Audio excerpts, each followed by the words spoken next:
जी बेटा, आवाज आ रही है आपको मेरी? यस सर, अब आ गया। अच्छा, अब मैंने आपको बताया कि तीन तरह के सॉलिड्स हमारे पास बन जाते हैं: डायामैग्नेटिक, पैरामैग्नेटिक और फेरोमैग्नेटिक। तो एक एक करके अब हम इनकी प्रॉपर्टीज पढ़ेंगे कि ये जो डिफरेंट सॉलिड्स बनते हैं इनकी क्या क्या प्रॉपर्टीज हैं।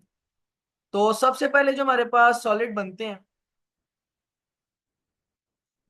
They are known as diamagnetic solids.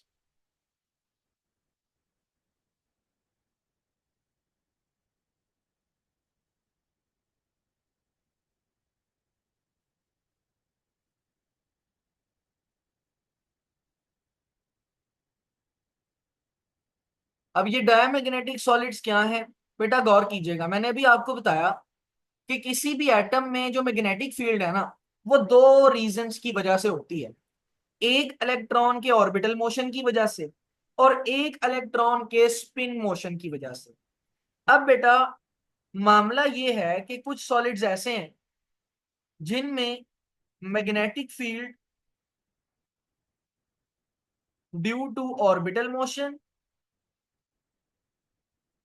यानी इलेक्ट्रॉन जो घूम रहा है न्यूक्लियस के अराउंड उसकी वजह से मैग्नेटिक फील्ड, और फिर उसके आपस में स्पिन करने की वजह से मैग्नेटिक फील्ड। तो magnetic field due to spin, ये दोनों ऐड होकर जीरो बनती हैं। क्या होता है मतलब ये है कि दोनों की डायरेक्शन ऑपोजिट होती है।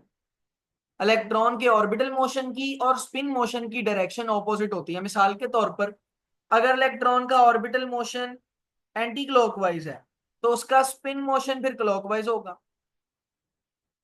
मतलब ये एंटी क्लॉकवाइज है तो उसका स्पिन मोशन फिर क्या होगा? क्लॉकवाइज। तो अब देखो कि चूंकि दोनों ऑपोजिट हैं बिल्कुल एक दूसरे के, तो जब दोनों ऑपोजिट हैं तो दोनों एक दूसरे को क्या कर देते हैं?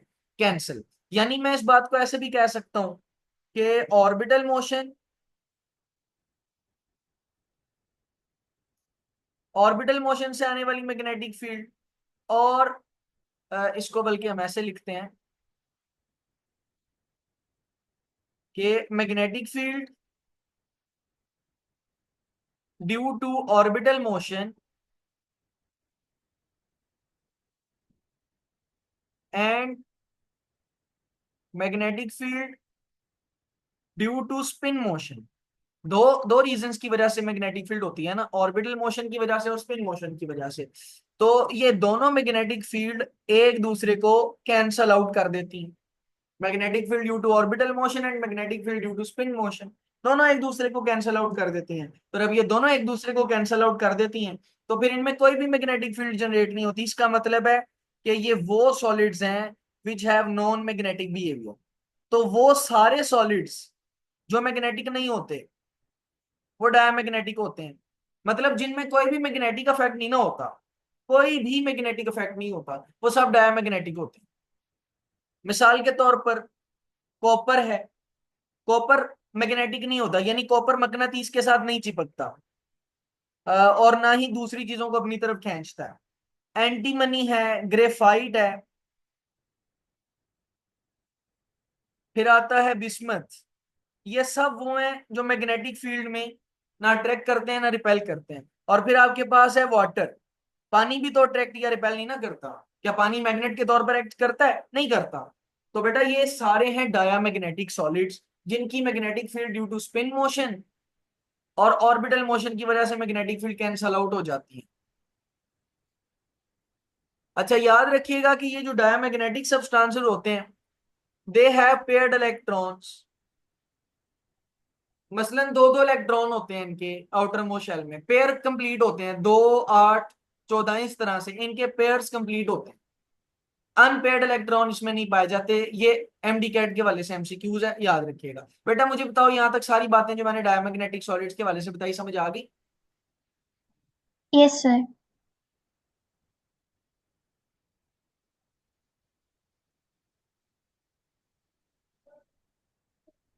अच्छा बेटा, उसके बाद हमारे पास डायमैग्नेटिक सॉलिड्स के बाद हमारे पास आते हैं पैरामैग्नेटिक सॉलिड्स।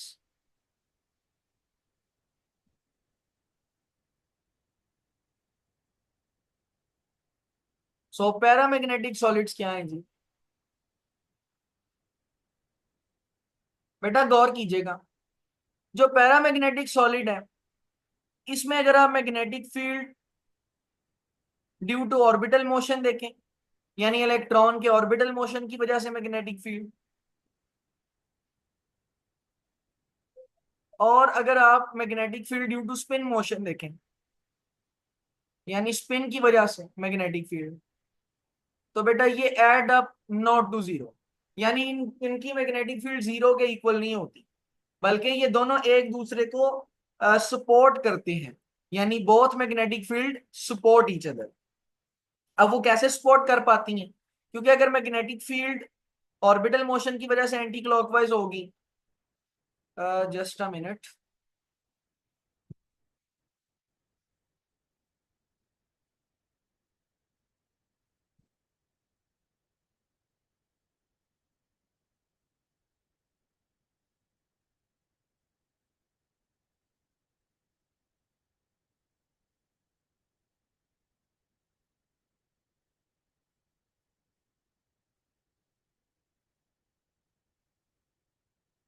ओके जी।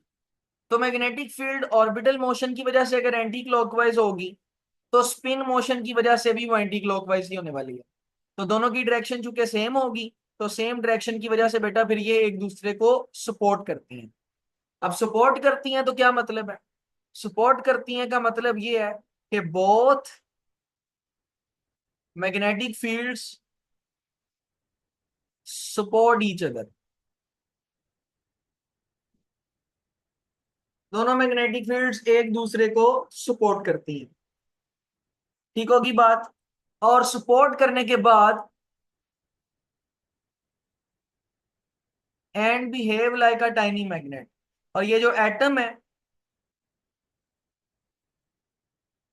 ये एक छोटे से मैग्नेट की तरह बिहेव करने लग जाता है। यानी बेसिकली ये मैग्नेटिक होता है, इसके अंदर मैग्नेटिक फील्ड होती है, तो ये एक मैग्नेट बनता है। तो इसका मैग्नेटिक बिहेवियर होता है जिस तरह डायमैग्नेटिक का नॉन मैग्नेटिक बिहेवियर होता है ना, इसका बिहेवियर होता है मैग्नेटिक बिहेवियर।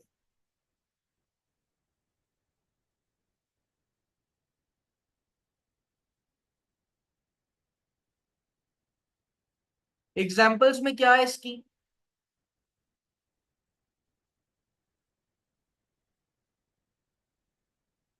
कोबाल्ट, आयरन, निकल,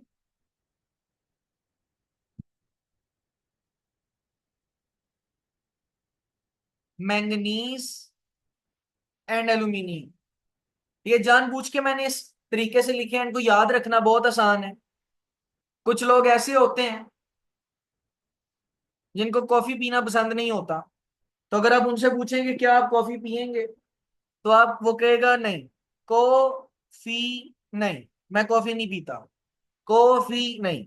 तो यहां से याद रखना है पहली तीन एलिमेंट्स को, कॉफी नहीं। आगे वाले दोनों याद रख लीजिएगा, जो भी आप कहना चाहें।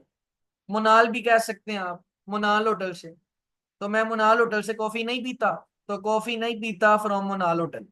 ये ट्रिक बन जाएगी, इससे आपको ये एग्जांपल्स नहीं भूलनी। बेटा जो पैरामैग्नेटिक होते हैं, एंट्री टेस्ट के वाले से याद रखिएगा, इनकी खास बात ये होती है कि इनके आउटर मोस्ट शेल में अनपेयर्ड इलेक्ट्रॉन पाए जाते हैं, यानी ऐसे इलेक्ट्रॉन होते हैं जो पेयर की फॉर्म में नहीं होते। एक इलेक्ट्रॉन पाया जाएगा या सात इलेक्ट्रॉन पाए जाएंगे, पेयर नहीं हो। बेटा मुझे बताओ यहां तक सारी बातें क्लियर है, कोई मसला मसाइल तो नहीं है? No sir. चलें जी, तो हमारे पास दो तरह के सॉलिड्स हमने पढ़ लिए।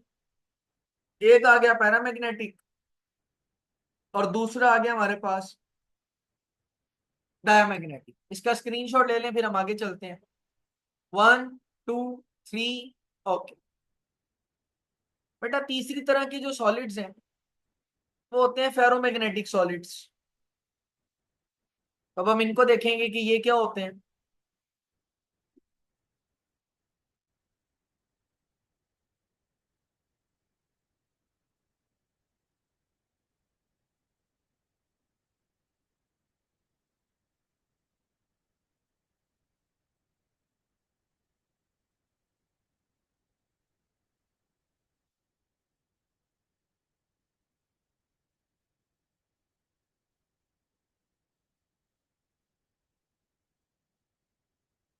तो let's talk about ferromagnetic solids.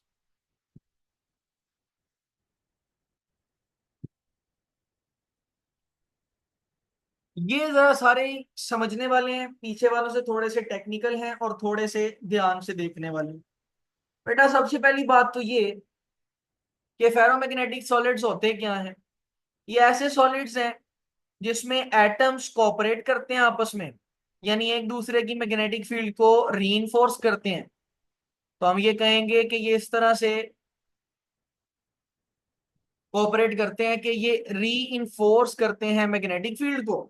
और मैग्नेटिक फील्ड को रीइंफोर्स इस तरह से करते हैं कि इनका एक स्ट्रॉन्ग मैग्नेटिक इफेक्ट होता है। यानी डायमैग्नेटिक का बिल्कुल नहीं होता, पैरामैग्नेटिक का वीक होता है, और फेरोमैग्नेटिक का स्ट्रॉन्ग मैग्नेटिक इफेक्ट होता है। तो ये इस तरह के मटेरियल्स हैं जिनका मैग्नेटिक इफेक्ट स्ट्रॉन्ग हो। अच्छा, स्ट्रॉन्ग मैग्नेटिक इफेक्ट से होता क्या है? होता ये है कि दे आर स्ट्रांगली अट्रैक्टेड और रिपेल्ड बाय मैग्नेट। यानी अगर आप इनको मैग्नेट के पास लेकर जाएंगे तो मैग्नेट इनको बहुत जोर से अट्रैक्ट करेगा। Strongly attracted by magnet. तो पैरामैग्नेटिक, उनकी मैग्नेटिक फील्ड तो होती है लेकिन फेरोमैग्नेटिक की निस्बत वीक होती है। और फेरोमैग्नेटिक की मैग्नेटिक फील्ड जरा स्ट्रांग होती है और उसमें एटम्स कोऑपरेट करते हैं। तो इस तरह के मटेरियल को आप कहते हैं फेरोमैग्नेटिक मटेरियल। और इनकी मिसालें क्या है जी आपके पास?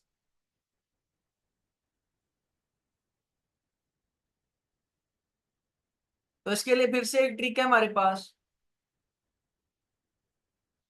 ट्रिक क्या है? एक एलॉय है जिसका नाम है अल्नीको। दिस एलॉय इज नाम नाउन एज अल्नीको।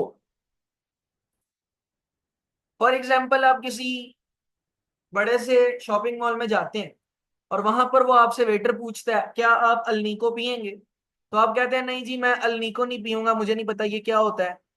अल्नीको नहीं, मैं कॉफी पीऊंगा। तो आप कहेंगे अल्नीको नहीं, कॉफी। तो मैं अल्नीको नहीं पीऊंगा लेकिन कॉफी पीऊंगा। और कॉफी में मैं चाहता हूं CrO2 डाला जाए, यानी क्रोमियम डाइऑक्साइड। तो अल्नीको नहीं, कॉफी। अगर आप इतनी सी याद रखें तो ये चार याद हो जाते हैं। और CrO2 आप अकेला वैसे भी याद कर सकते हैं। तो ऊपर वाले पैरामैग्नेटिक का क्या असूल था? पैरामैग्नेटिक का असूल था कॉफी नहीं। फिर आ गया मैंगनीज और एल्यूमिनियम। और अल्नीको का है, सॉरी, फेरोमैग्नेटिक का है अल्नीको, निकल, कोबाल्ट, आयरन और क्रोमियम डाइऑक्साइड। अच्छा, अब ये जो अल्नीको है इसके बारे में भी आपको पता होना चाहिए कि ये किस बला का नाम है। ये एक अलोय है बेसिकली।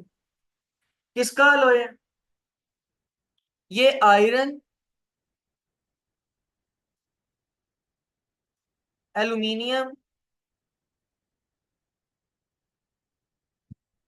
कोबाल्ट और निकल को मिलाने के बाद बनता है। अलॉय का मतलब होता है मिक्सचर ऑफ मेटल्स। जब आप बहुत सारी मेटल्स को मिलाते हैं तो अलॉय बनता है। तो अल्नीको जो है वो आयरन, एल्यूमिनियम, कोबाल्ट, निकल अलॉय है। ये इसका पूरा नाम भी बेटा याद रखिएगा, MCQs में आ जाता हो।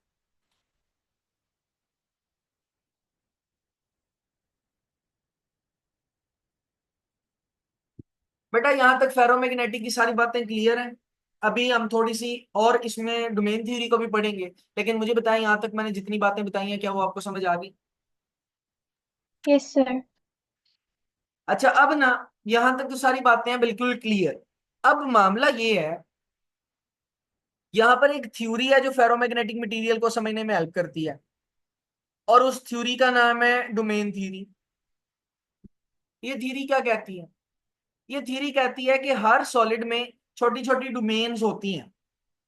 हर फेरोमैग्नेटिक सॉलिड्स में छोटे छोटे रीजन होते हैं जो मैग्नेट की तरह बिहेव करते हैं।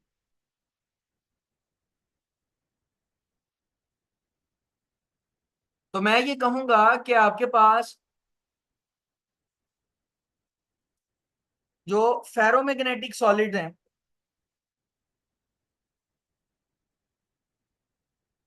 उनकी खास बात क्या है कि उनके अंदर छोटे छोटे हिस्से पाए जाते हैं, छोटे छोटे कंपोनेंट्स पाए जाते हैं, छोटे छोटे वो पार्ट्स पाए जाते हैं that behave as magnets,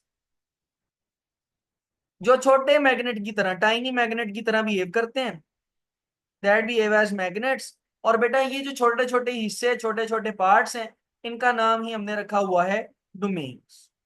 domains के बारे में कुछ मजीद बातें याद रखेंगे और फिर हम इसको डायग्रामेटिकली भी देखेंगे। बेटा पहली बात तो ये याद रखनी है कि ये मैक्रोस्कोपिक साइज की होती हैं। मैक्रोस्कोपिक का क्या मतलब होता है? वैसे बड़ा साइज होता है। अब आप कहेंगे सर क्या बात है, नीचे आपने लिखा है स्मॉल, स्मॉल पार्ट्स, और ऊपर आपने लिखा है मैक्रोस्कोपिक, ये क्या चक्कर है, ऐसा क्यों हो रहा है? बेटा यहाँ पर मैक्रोस्कोपिक का मतलब है कि ये एटम से बहुत बड़े होते हैं। एटम बहुत छोटा होता है, जबकि डोमेन्स जो इससे हैं ये होते तो वैसे छोटे हैं, लेकिन अगर आप एटम से कंपेयर करें तो बहुत बड़े होते हैं। That's why they are microscopic. और इनका साइज याद रखना है, 10⁻³ और लेस। ये बेटा इनका साइज होता है। एमसीक्यूज में याद रखिएगा कि डोमेन्स का जो साइज है वो 10⁻³ या उससे कम होता है। देन बेटा याद रखिएगा कि एक डोमेन जो होती है, यानी एक छोटा सा हिस्सा जो मैग्नेट की तरह बिहेव करता है, उस एक छोटे से हिस्से के अंदर 10⁻12 से लेकर 10⁻16 तक एटम्स पाए जा सकते हैं। यानी इतने करोड़ एटम्स हो सकते हैं एक डोमेन के अंदर।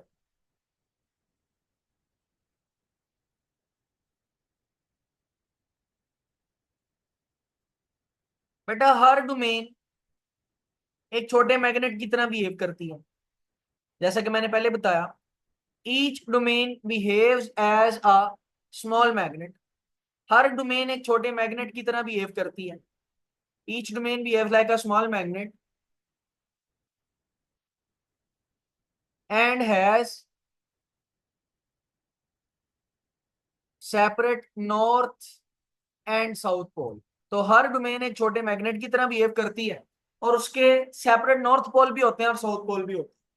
अच्छा, अब आपको मैं बताता हूँ कि ये जो मैं तब से बोली जा रहा हूँ डोमेन डोमेन डोमेन, ये है क्या, इसको जरा समझते हैं अच्छे से।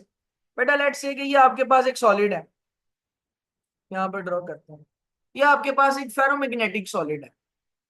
बेटा इस फेरोमैग्नेटिक सॉलिड में आपको बहुत सारे छोटे छोटे हिस्से मिलेंगे इस तरीके से, और ये जो छोटे छोटे हिस्से हैं ये छोटे छोटे मैग्नेट्स की तरह बिहेव करेंगे। कुछ इस तरह के आपको यहाँ पर हिस्से मिलेंगे देखने को। सो इस तरह के स्मॉल स्मॉल पार्ट्स आपको देखने को मिल सकते हैं किसी भी एटम में। तो बेटा ये जो छोटे छोटे हिस्से हैं, स्मॉल स्मॉल पार्ट्स हैं, यही डोमेन्स हैं। और बेटा इसमें हर डोमेन की अपनी मैग्नेटिक फील्ड होती है। अब बेटा जब आपका मटेरियल मैग्नेटाइज नहीं ना होता, यानी आपने मटेरियल को मकनातीस बनाया नहीं होता करंट दे के, तो डोमेन्स की जो डायरेक्शन होती है मैग्नेटिक फील्ड की वो इरेगुलर होती है, रैंडम होती है। जैसे यहाँ पर आप देखो हर डोमेन का एरो अपनी ही किसी डायरेक्शन में है। हर एरो सेम डायरेक्शन में नहीं है, बल्कि हर एरो रैंडमली अरेंज्ड है। यानी सारी डोमेन्स की मैग्नेटिक फील्ड रैंडम होती है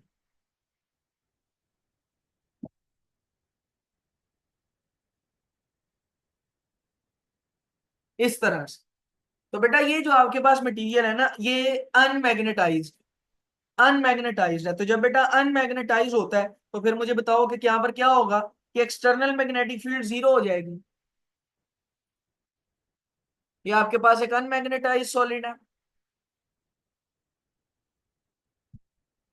अनमैग्नेटाइज्ड, अनमैग्नेटाइज का मतलब है there is no magnetic field, कोई मैग्नेटिक फील्ड नहीं है। बेटा चूंकि इसमें कोई मैग्नेटिक फील्ड नहीं है तो इसलिए ये अनमैग्नेटाइज्ड है। और मैग्नेटिक फील्ड क्यों नहीं है? क्योंकि डोमेन सारी रैंडमली अरेंज्ड है। There is no magnetic field because सारी डोमेन्स रैंडम है। तो हर डोमेन दूसरी डोमेन को कैंसिल कर देगी। जैसे देखो ये ऊपर की तरफ है, थोड़ा सा मैं इसको डिफरेंट करता हूँ। जैसे ये वाली डोमेन ऊपर की तरफ है और ये वाली नीचे की तरफ है, तो दोनों कैंसिल हो जाएंगी। ये वाली डोमेन इधर को है, और बिल्कुल इस तरह की डोमेन आप देखो कि ये है, तो ये भी कैंसिल हो जाएंगी। इसी तरह एक डोमेन ये है और बिल्कुल इस तरह की डोमेन ये है, ये दोनों भी कैंसिल हो जाएंगी। ये वाली ये तो कैंसिल हो चुकी है। ये वाली डोमेन देखें और ये वाली डोमेन देखें, ये दोनों कैंसिल। ये डोमेन देखें और ये डोमेन देखें, ये भी कैंसिल। तो सारी डोमेन एक दूसरे से कैंसिल हो जाएंगी। तो अभी हमने पढ़ा जब सारी डोमेन कैंसिल हो जाए तो मटेरियल मैग्नेटिक मैग्नेटिक फील्ड नहीं होती, उसमें मटेरियल अनमैग्नेटाइज रह जाता है। बेटा मुझे बताओ क्या आपको यहां से लेकर यहां तक ये जो रेड कलर का बॉक्स मैंने बनाया है, ये डायग्राम समझ आई बेटा आपको? Yes sir. और ये जो ऊपर मैंने इंफॉर्मेशन लिखी है सारी, ये समझ आ गई? Yes sir. अच्छा, अब आप क्या करते हो कि आप इसको करंट देते हो। ठीक है जी। अब जब आप इसको करंट देते हो, मतलब let's say that you pass current, जब आप इसको करंट देते हो तो बेटा करंट गुजरने की वजह से इन सारी डोमेन्स की डायरेक्शन एक ही डायरेक्शन बन जाती है। ये सारी डोमेन्स एक ही डायरेक्शन में अरेंज हो जाती हैं। तो जब आप इसको करंट देते हो तो सारी डोमेन्स की डायरेक्शन एक ही डायरेक्शन बन जाती है। सब डोमेन्स एक ही डायरेक्शन में अपना फेस कर लेती हैं जब आप क्या देते हो, करंट। क्यों? क्योंकि आपको पता है करंट में इलेक्ट्रिक फील्ड होती है, और इलेक्ट्रिक फील्ड अरेंजमेंट कॉज करती है। अब देखो, अब चूंकि सारी फील्ड्स ऑर्गेनाइज्ड हैं, सारी डोमेन्स ऑर्गेनाइज्ड हैं, तो बेटा ये आपके पास अब मटेरियल क्या हो चुका है, मैग्नेटाइज हो चुका है। मैग्नेटाइज क्यों हो चुका है? क्योंकि देयर आर अरेंज डोमेन्स। अब जो डोमेन्स हैं वो पूरी तरह से अरेंज्ड हैं, तो उनकी मैग्नेटिक फील्ड होगी, इस तरफ साउथ पोल होगा, इस तरफ नॉर्थ पोल होगा। तो आप देखोगे आपके पास ये मैग्नेटाइज हो चुका है।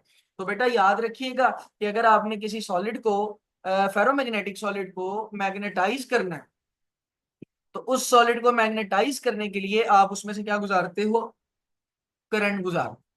इस तरीके से सॉलिड मैग्नेटाइज होगा। अब कब अनमैग्नेटाइज होगा? जब डोमेन्स रैंडमली अरेंज होंगी। और कब प्रॉपरली मैग्नेटाइज होगा? जब आपकी डोमेन्स अरेंज होंगी, तब ये प्रॉपर तरीके से मैग्नेटाइज होगा। तो फेरोमैग्नेटिक सॉलिड कब मैग्नेटाइज होता है? जब उसकी डोमेन्स जो कि स्मॉल पार्ट्स होते हैं वो अरेंज होते हैं, और जब वो रैंडम होते हैं तब वो अनमैग्नेटाइज होता है या डीमैग्नेटाइज होता है। बेटा बात समझ आ गई यहां तक सारी? कोई मसला मसाइल, कोई सवाल?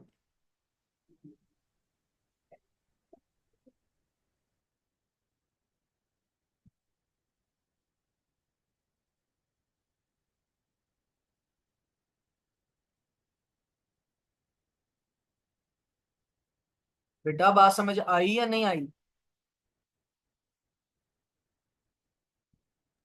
यस सर, समझ आ गई है। कोई क्वेश्चन तो नहीं है आपका? No. Okay, take a screenshot of this. 1 2 3। Okay.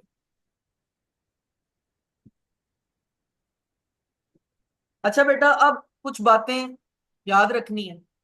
सबसे पहली बात, अगर आपने किसी भी फेरोमैग्नेटिक मटेरियल को मैग्नेटाइज करना है, तो मैग्नेटाइज तो क्या करेंगे?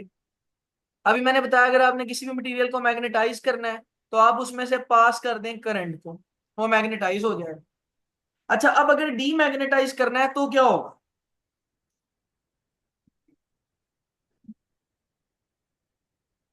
If you want to demagnetize a material, आपने मैग्नेटाइजर उसको मैग्नेटाइज कर दिया, यानी वो मैग्नेट मैग्नेट बना हुआ है अभी। तो अगर आप उसको डीमैग्नेटाइज करना चाहते हैं तो क्या करेंगे आप?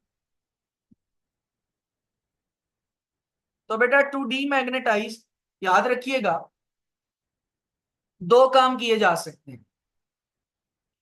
To demagnetize you can do two task. बेटा पहला काम क्या है? पहला काम है आप हीट कर सकते हो। जब आप हीट करोगे तो एटम्स वाइब्रेट करेंगे और डोमेन्स खराब हो जाएंगी, फिर से रैंडम हो जाएंगी। तो अगर आपने डीमैग्नेटाइज करना है तो पहला काम है हीट द मटेरियल। गर्म करोगे तो एटम वाइब्रेट करेंगे और जो डोमेन्स हैं वो अपना ऑर्डर खो देंगे। और दूसरा तरीका अगर आपने डीमैग्नेटाइज करना है तो वो है हैमरिंग द मटेरियल। आप मटेरियल को हैमर करने लग जाओ, यानी उसके ऊपर थोड़ी मारने लग जाओ। जब आप ऐसा करोगे तो आपको पता है फ्रिक्शन जनरेट होगी, और फ्रिक्शन से हीट पैदा होगी। तो फिर वही काम होगा, एटम्स वाइब्रेट करेंगे और उससे डीमैग्नेटाइजेशन हो जाएगी, यानी आपका वो आपकी जो सॉलिड है वो डीमैग्नेटाइज हो जाएगा। अच्छा याद रखिएगा ये बात कि डीमैग्नेटाइज करने के लिए आप हीट करते हैं बॉडी को। तो लेट्स से कि आपके पास एक मटेरियल फेरोमैग्नेटिक है। फेरोमैग्नेटिक का क्या मतलब है? फेरोमैग्नेटिक का मतलब है कि वो मटेरियल मैग्नेटाइज्ड है, यानी उसकी डोमेन्स अरेंज है बिल्कुल प्रॉपर तरीके से, तो वो मटेरियल मैग्नेटाइज है। अब आप क्या करते हो कि इस फेरोमैग्नेटिक मटेरियल को डीमैग्नेटाइज करने के लिए आप इसको हीट देते हो। सो अगर आपने इसको डीमैग्नेटाइज करना है, यू विल हीट इट। और बेटा एक खास टेम्परेचर आएगा जहां पर ये फेरोमैग्नेटिक मटेरियल पैरामैग्नेटिक बन जाएगा।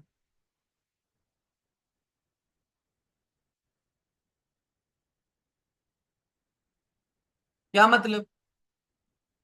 मतलब डीमैग्नेटाइज हो जाएगा। एटम्स के पास तो नॉर्थ और साउथ पोल होगा, लेकिन वो अरेंज इस तरह से होंगे कि रैंडमली अरेंज होंगे। मतलब एक डोमेन इधर होगी तो एक डोमेन इधर होगी, एक डोमेन इधर होगी तो एक डोमेन इधर होगी, तो सब डोमेन्स क्या हो जाएंगी, कैंसिल हो जाएंगी। तो ऐसे में फिर आपके पास यहाँ पर डीमैग्नेटाइज हो जाएगा मटेरियल। तो बेटा जिस टेम्परेचर के ऊपर ये डीमैग्नेटाइज होता है, यानी जिस टेम्परेचर के ऊपर ये काम होता है, द टेम्परेचर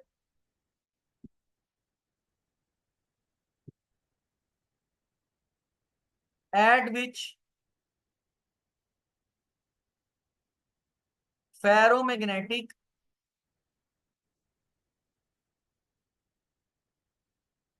मटेरियल, वो टेम्परेचर जिसपे फेरोमैग्नेटिक मटेरियल कन्वर्ट हो जाता है पैरामैग्नेटिक मटेरियल। तो the temperature at which paramagnetic material converts into paramagnetic material. बेटा इस टेम्परेचर को याद रखना, this temperature is called as Curie temperature. इससे पहले हम क्रिटिकल टेम्परेचर पढ़ चुके हैं। क्या मुझे बता सकती हैं कि क्रिटिकल टेम्परेचर क्या होता है?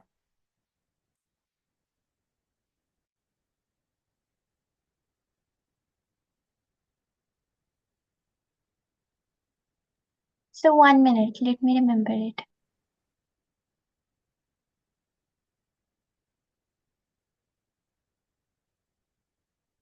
मतलब आपने याद नहीं किया, आपको देखना पड़ेगा। नहीं सर, वो मैंने टॉपिक वाइज, हेडिंग वाइज याद किया था। आपने बताया था क्रिटिकल टेम्परेचर 273 होता है, एब्सोल्यूट टेम्परेचर होता है। ओहो, इसका मतलब है कि हमारी मेहनत थोड़ी थोड़ी जाया होती जा रही है। हमने एक टॉपिक, सही, सुपर कंडक्टर में नहीं यूज होता था? जी बिल्कुल, तो सर उसमें तो यही था क्रिटिकल टेम्परेचर। हमने एक आर्टिकल पढ़ा था जिसका नाम था सुपर कंडक्टर। हमने ये कहा था कि सुपर कंडक्टर ऐसे मटेरियल हैं जिनको आप किसी स्पेसिफिक टेम्परेचर पे लेकर जाओ तो रेजिस्टिविटी उनकी जीरो हो जाती है। रेजिस्टिविटी जीरो हो जाती है। और जिस यस। टेम्परेचर के ऊपर ये रेजिस्टिविटी जीरो होती है, उस टेम्परेचर का नाम हमने रखा था क्रिटिकल टेम्परेचर। तो क्रिटिकल टेम्परेचर क्या है फिर? ये वो टेम्परेचर है जिस पे सुपर कंडक्टर की रेजिस्टिविटी जीरो हो जाती है। जबकि क्यूरी टेम्परेचर क्या है? ये वो टेम्परेचर है जिस पे फेरोमैग्नेटिक मटेरियल पैरामैग्नेटिक मटेरियल में कन्वर्ट हो जाती है। अब बातें क्लियर हो गई बेटा? Yes sir. चलें, तो ये साथ साथ ही याद करते जाया करें, नहीं तो फिर एक दफा याद करने में मुश्किल होगी।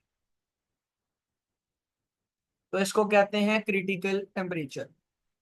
इसके बाद हमारे पास जो नेक्स्ट आर्टिकल है वो है हिस्टैरिसीस लूप।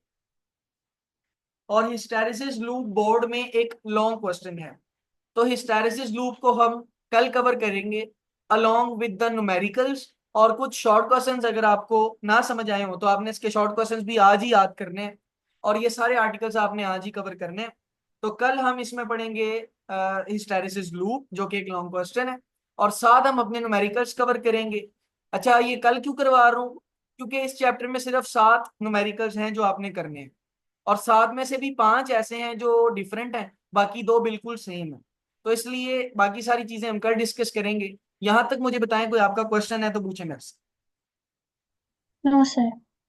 कोई मसला मसाइल, कोई और चीज, कोई टॉपिक ना कवर हुआ हो ठीक से? नहीं नहीं। चलें, तो बेटा कल हमने इसके न्यूमेरिकल्स और आखिरी आर्टिकल करना है। आपने सारे एक्सरसाइज के शॉर्ट क्वेश्चन याद कर लेने हैं। जो नहीं समझ में आएगा वो लिख लेना अलग से, उसको फिर हम कल की क्लास में डिस्कस कर लेंगे। ओके? ओके। चलें बेटा, आज के लेक्चर में इतना ही। अल्लाह हाफिज।